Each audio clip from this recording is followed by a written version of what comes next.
Fidel Castro. Just the mere mention of his name makes temperatures rise. I found that out firsthand when he agreed to give me this exclusive interview.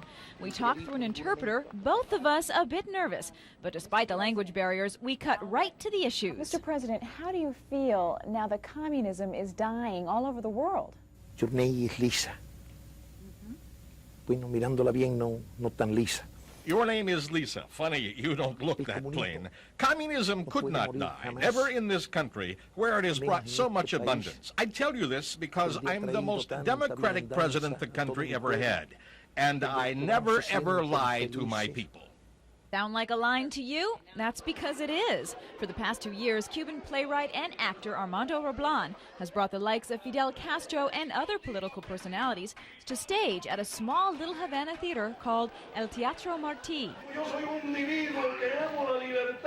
In his play, titled En el 90 Fidel Revienta, translated in the 90s Fidel will explode, thousands of theatergoers, most of them Cubans or Cuban Americans, have enjoyed Roblan's impressions on stage. The actor says he wrote the play with one goal in mind. No hay arma peor. There is no more powerful a weapon against dictatorship than satire.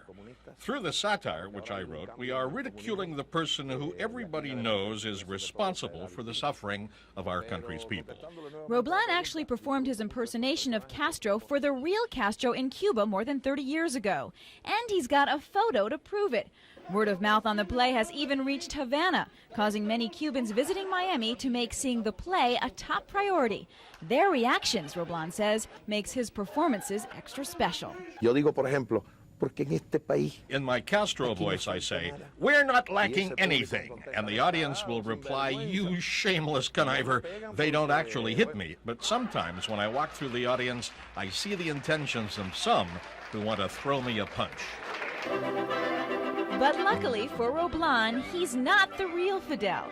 He may have two faces, but one can easily be washed away.